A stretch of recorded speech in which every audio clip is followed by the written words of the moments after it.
Alright, so welcome back to another episode of Persona 4 Arena. So yeah, now we're gonna fight Labrys, bro. Yeah, so let's do this shit.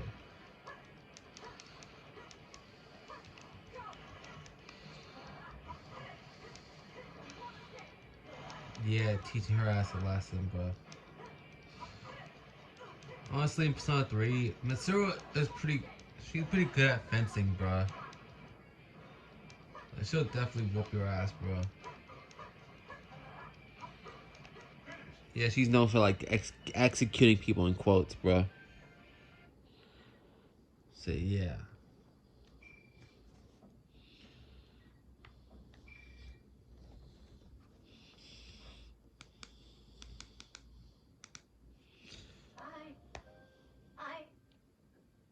Labrys remains still. I can hear her muttering denials. She did use a persona, but it's possible that her mental instability prevents her from doing so. It might have been a blessing in disguise. I don't intend to turn a blind eye to the sins committed against you. That is why I must bring you back. Labrys is the mastermind. Not only if not only if of this tournament, but maybe of the entire incident from the beginning. What if Labrys was never stolen, but instead escaped?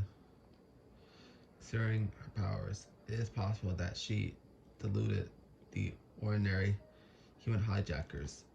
There's no knowing when Labrys remained her consciousness inside her cage.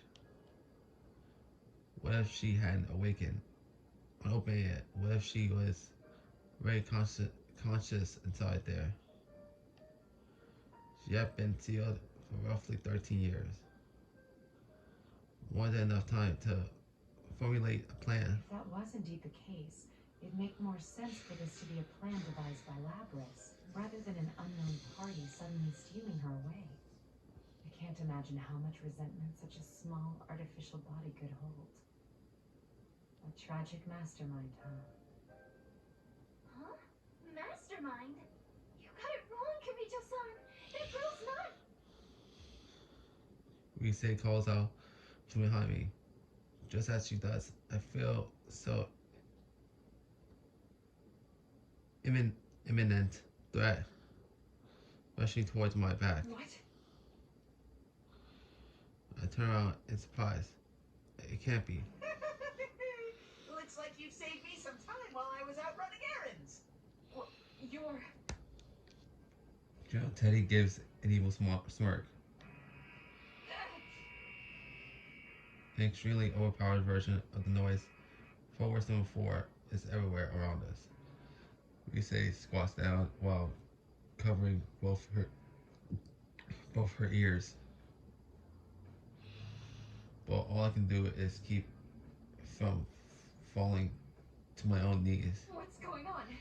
This is Labrys' interference pattern. Mm-hmm. That's right. As thanks for cornering the real one, I'll show you something.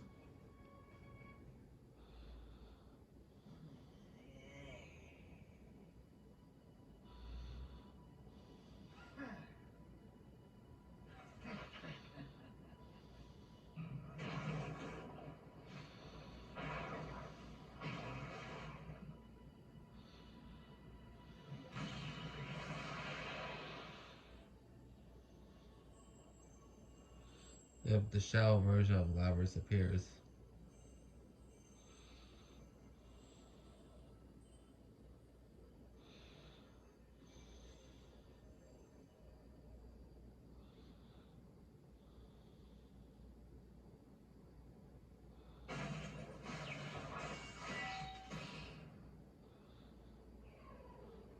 For some reason, I always thought her axe was wings. I thought.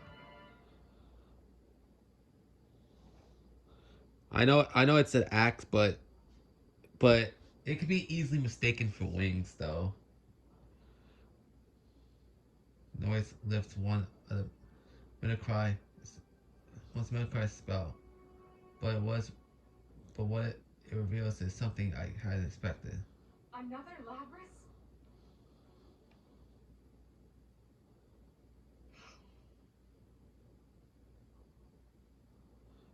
Damn, bro.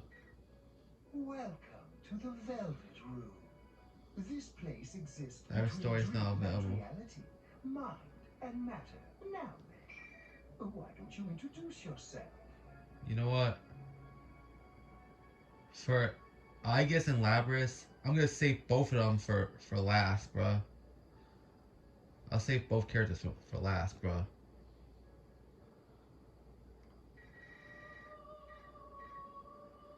So now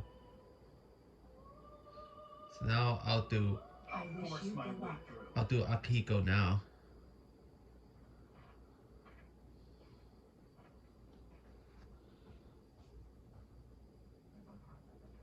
South I'm America. a long way from home. But it doesn't specifically say which part of South America he's in, bro. Ever since I left Japan, I've been constantly searching for places to test my strength. Before I knew it, I wound up on the ass end of the globe. As I walked down a dark alley, a dark wind blows. I can see people inside the buildings, but I don't sense any life here.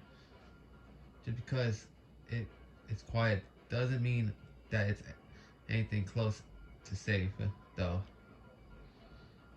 Well, it just shows that not everywhere in the world is affluent. I sense a hostile presence from somewhere. Glance around and see two thugs smirking at me with narrow eyes. Our gazes meet, and those thugs, a seedy-looking large man and a thin man, stand before me. Yo, bro, haven't seen your mug around here. Lucky thing we noticed you. Come on, man, spare us some change. We just need a little, man. We'll double it in no time in that gambling den over there. Really? You're in my way. Move it. The thugs are momentarily stunned by my answer, but their shock quickly dissolves into anger. And we were being friendly. I should have pulled this on you at the start. Akiko will whoop your ass, bro. Will whoop your ass, bro. Remember, he's a boxer, bro. And so that means he knows how to fight, bro. A large man's words produce a fusillade of spittle as he simultaneously whips out what he believes is his trump card. It's a gun. Yikes. He waves the muzzle in front of my face in a threatening manner. Body like that, and you gotta resort to a gun? Pathetic. Yeah, for real, bro. Like, I hate when motherfuckers pull out the guns, bro. Like, that be the niggas that know that they're gonna lose if they were ever get into a fist fight, bro. That's the only reason why people pull out guns. Is because they know that they'll definitely lose a fist fight, bro.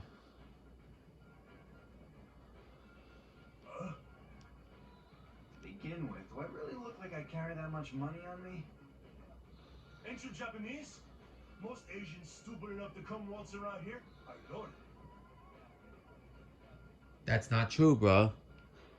Like, I hate that fucking stereotype, bro. That's one stereotype that I hate. Like, now I get it. Several other countries had stereotyped Americans as loud and like patriotic and shit like that. Whereas not really true. Why do people stereotype Japanese people as smart people and rich?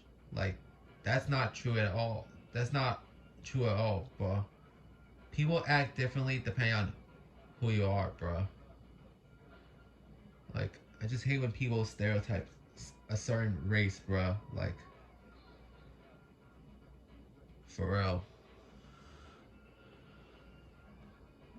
I guess it was a thing. It was pretty much a thing for a long time, bruh. But it's getting tiring now, bruh. Come on, give me everything you got, or it's gonna be your brains on the floor. Y'all don't know. Y'all don't know Akihiko, bruh. You know, and you guys know that Akihiko will whoop your ass if you get his way, bruh. Because if you play Persona 3, you know that Akihiko is a boxer, bruh. So yeah. The large man is quite short-tempered. I wonder if his mood swings are due to the lack of calcium in his diet. Guess you really don't get to choose what you eat when you live in a place like this. Yeah, there are some places that are that are full of poor people, bruh. So yeah,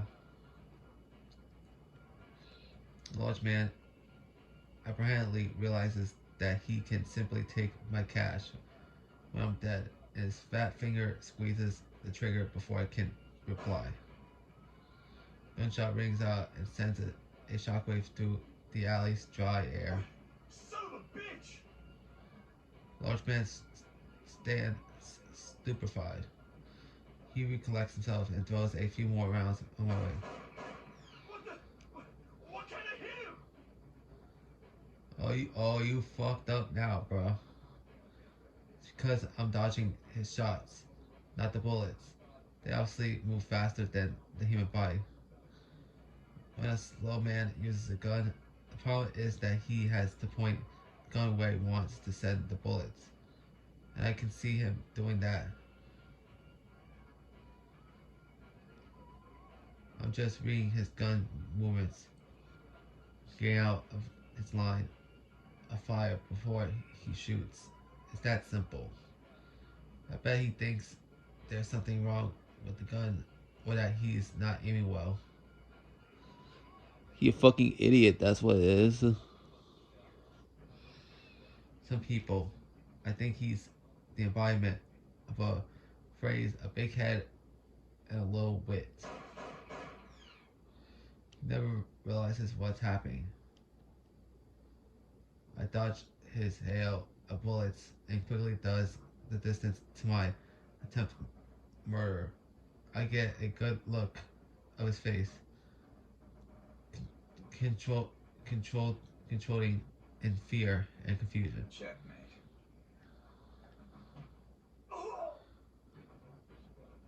Oh yeah, he definitely fucked up now, bro. I strike once, buried my fist into his porcine gut. His body lifts off the ground for a brief moment before it collapses to the ground backwards. The massive impact lifts a large cloud of dust, and the man doesn't stir from his place on the ground. You should be more careful who you pick your fights with. For real, bruh. Like, one wrong move and you get your ass beat, bruh. You bastard! Then man pulls something from his pocket. I hear a loud click of a switchblade being unfolded. See, that's how you know damn well these two assholes know that they're gonna lose. Like, bro, if neither man had their weapon on them, they would have definitely lost in a flash like that, bro. Like, nigga, this is a fucking fist fight, and you bring a switchblade with you, bro. He drops into a crotch, coiled and ready to strike. At least you know the basics. The reprobate extends his arm and thrusts the dully shining knife towards me in a telegraph attack. I guess inside his arm and swipe the attack angle for the blade out of the way with my right hand and connect with my left hand underneath his jaw. Since he attacks in the most obvious fashion, I repel the attack with the most obvious counter. The uppercut lands flush, and the man is cast into the air as he utters an undignified scream. I gotta hand it to you for not abandoning your pal. Sheesh.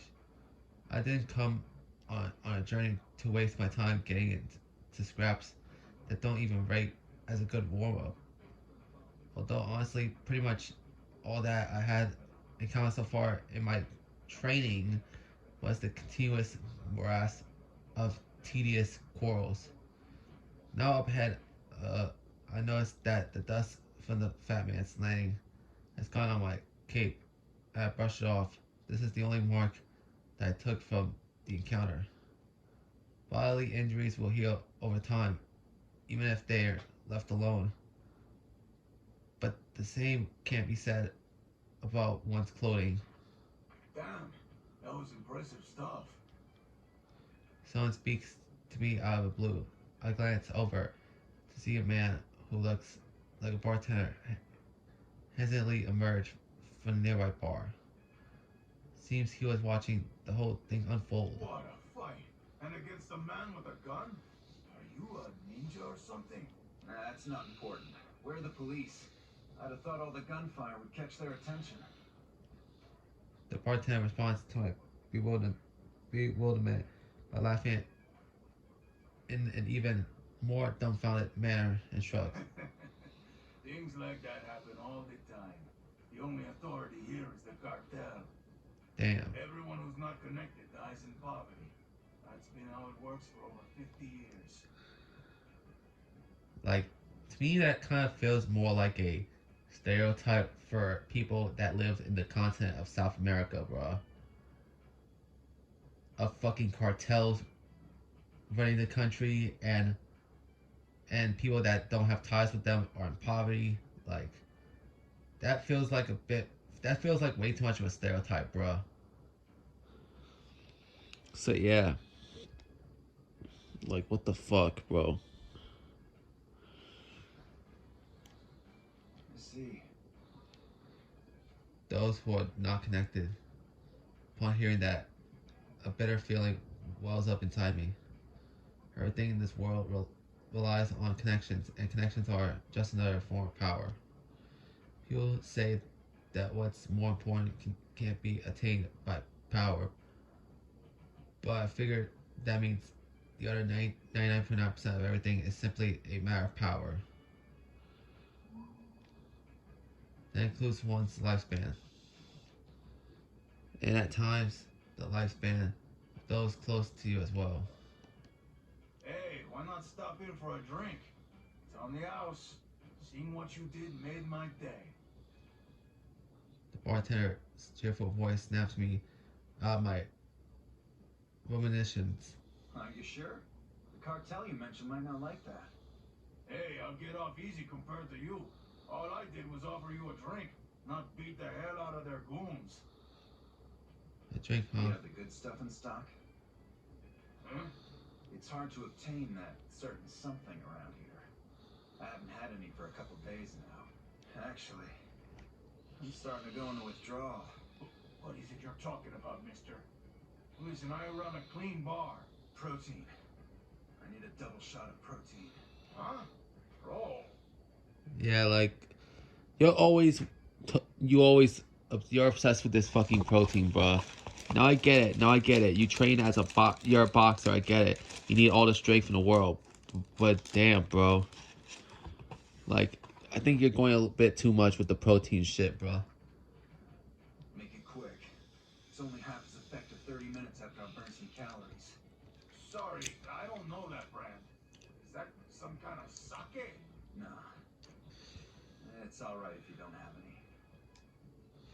Sheesh, what am I thinking?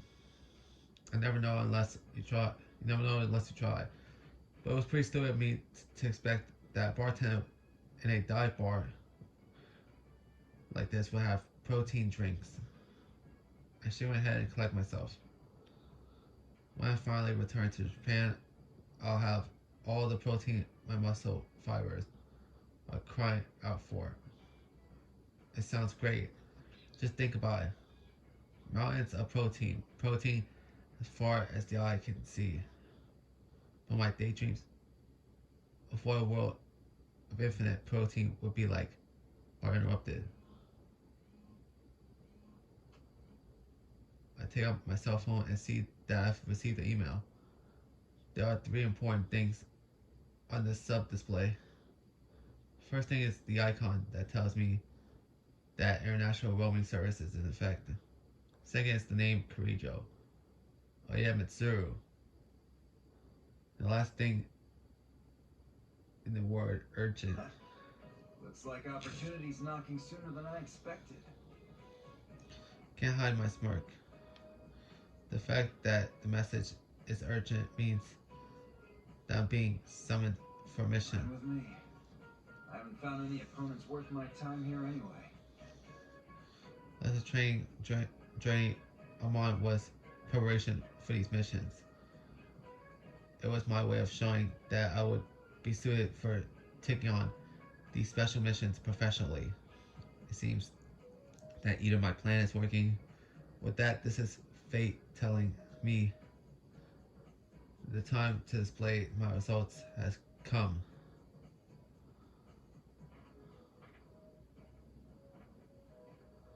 I can't wait to see what kind of challenge there is in store for me now. Imagine what this unknown enemy could be, and thrust my left fist proudly towards the foreign winds. Can't keep my body from trembling with excitement, and I plant my fist into my tight palm.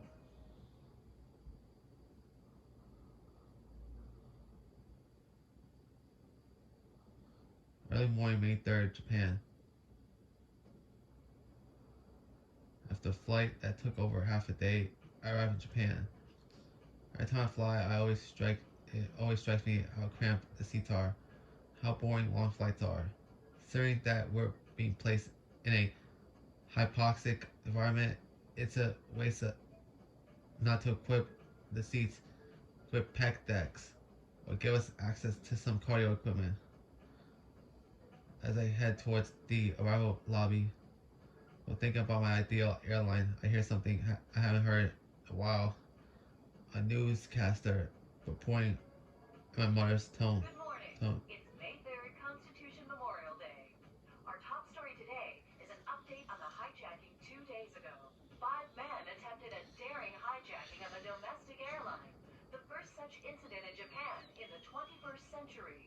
Police began their official interrogation of the arrested suspects this morning, but all depositions have been vague so far, with suspects complaining of muddled memories. Psychiatric exams are being considered. That must be the incident she mentioned in her email. 2 days ago in Japan, a jumbo jet bound for Kagoshima was hijacked by a group of 5 men. The hijacking attempt was quickly dealt with because of the hijackers' half-hearted planning, but there was a bigger issue. Unbeknownst to the public, the passenger flight that was hijacked was going to have a very important piece of cargo loaded into it. During the confusion surrounding the hijacking investigation, the cargo seems to have been stolen before it was loaded onto the plane. The hijacking was just a smokescreen for the real crime. Using a hijacking as a distraction for a simple cargo thief is pretty daring, but it's also desperate and risky. My mission is to retrieve that cargo from whoever wanted it so badly. This isn't a situation that can just be left to ordinary policemen. This cargo is extremely dangerous, and the retrieval has to be done discreetly due to the sensitive nature. I look away from the monitor and began walking again. The cell phone immediately begins ringing as if the caller was watching me the entire time. The name is Mitsuru Kirijo appears on the sub-display. Mitsuru Kirijo, she is the one who summoned me here for this mission. I didn't tell her any details about my return flight, but she must have found the information on her own and called after learning of my flight's arrival. She's still prepared as ever. It's me. It's been a long time, Akihiko. I'm sorry to call you back on such short notice. Don't worry about it. How is it a good stopping point? Mitsuru has much greater standing in the group than I, but we've been classmates since middle school, and she fought alongside me in my biggest battle. I have a feeling that the only reason we were able to pull through such deal was that we helped each other back then. So, who's our next enemy? Don't be so impatient. You received the brief I sent you, right? What I didn't say directly in it is that the stolen cargo was from Ergo Research. I figured it would be Kirijo Group related, with you having to call me back. Most ordinary people in Japan would have received at least heard the name Kirijo. The Kirijo Group, a large conglomerate, one of the few within Japan that can boast a large market share overseas. Their influence is so ever present, that they touch many aspects of a typical citizen's daily life. Mitsuru is part of that organization. In fact, she is the only daughter of its founding family. She grew up with untold responsibilities and expectations that has been forced to navigate tumultuous social situations ever since she was young. That is why she has a refined personality, maturity beyond her years, and strong leadership skills, although the same circumstances also expose her to the occasional surprising lapse to naive. What was inside this cargo? I'm not sure what, bruh. I wasn't sure how to pronounce the last word, bruh. That's why, bruh. The 5th generation anti-shadow suppression weapon, Labris. Anti-shadow weapon? Does that mean? Yes, she's one of Aigis' sister units. She was sealed at the time of the robbery, but we think it's very likely that she's been activated by now. Which means there's a good chance there'll be a fight. Alright. Yeah, this would be too much for the normal authorities. Sounds like it'll be right up my alley.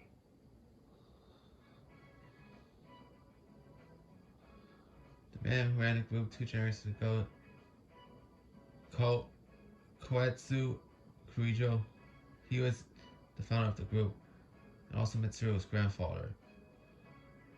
Around 10 years ago, the certain research that man was performing brought about huge distortion to this world. The forces that created the distortion are known as shadows. I guess the best way I could describe them would be to say that they are monsters incarnated to the darkness in people's hearts. In any case, they're something completely absurd like that. Koetsu Kirijo doing Ergo research in what would later be known as the infamous Kirijo Ergonomics Lab, to repeatedly performing inhumane experimentations. He was artificially drawn to the shadows in an attempt to gain powers beyond what mortal man should have. The experiment failed during the final stages. What remained after a big explosion were over 50 casualties and distortion in the world that could never be repaired. Normal people are completely unable to sense this distortion at all, and yet the same distortion could cause the entire world to collapse. 3 years ago, Mitsuru and I, along with our friends, devoted ourselves to fight or to end the threat of that collapse. The bonds and previous memories I gained from them are engraved upon my heart and haven't faded to this day. Honestly, you wanna know what the fucked up part about the whole thing at the end of the Persona 3 is? That the pro tag Makoto Yuki ends up dying at the end of Persona 3, bruh. Yeah. This is one of those games where the pro tag ends up dying at the end, bruh. So yeah.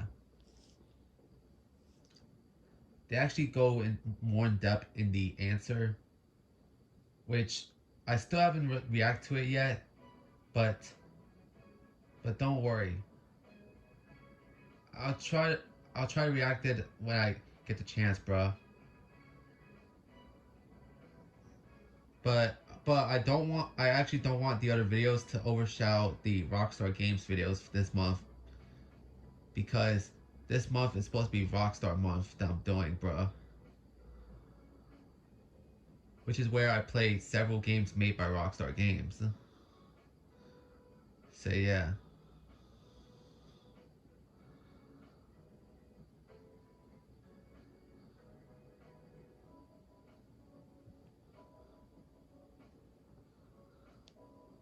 Fighting is not our first option, but I'd be more reassured with you there. We have a general idea of where it was taken, the Inaba area, where there were reports of suspected shadow activity last year. Okay, I'll meet up with you at the actual location. Are you heading directly there? You never change. Let me know if you need anything and I'll make the arrangements. Protein, that's all. What? No, it's better I don't ask. I'll send you the precise location later. Sorry to call when you just returned from a trip, but I'm relying on your assistance. You went to a lot of trouble to create the Shadow Operatives. I won't do anything to tarnish the name. Wait, so the Shadow Operatives are, I think they're pretty much like the successor to C's? But I still refer to them as C's because that's what they were initially known as. And that they were meant to take down shadows and end the Dark Hour. Luckily they did end the Dark Hour by defeating Nyx, but still, bruh. So the only people that's left in the group are Mitsuru, Akiko, and Aigis. So yeah.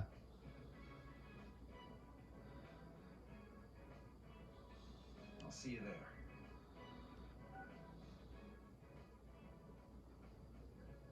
The Shadow Operatives. That's the organization that I'm part of. We're a joint task force comprised of the Creature Group and the police. Officially, we do not exist. Our main mission is to deal with shadow-related causes. Shadow-related cases that the police are incapable of handling. And our objective is to prevent or minimize the collateral damage caused by the shadows. Shadows can only be defeated by Persona users. Mitsuru, myself, and many of the members belong to the Shadow Operatives, have personas and knowledge about them. Mitsuru has fully dedicated herself to prevent the Kirijo's tainted legacy from falling into the wrong hands. That is hers. No. It is the shared duty of all of us in the group. I noticed that I've unconsciously formed my hand into a fist. I have an email from Mitsuru giving me the details about the meeting location. As usual, she's thoroughly planned this out. A smile appears on my face. An opportunity to see all the skills and strength I've been honing. I will commit every fiber from my being to fulfill the duty I've been given. I could ask for more. Alright, so that'll be it for today's video, guys. So I'll see you guys next time. Varshan TV, sign off.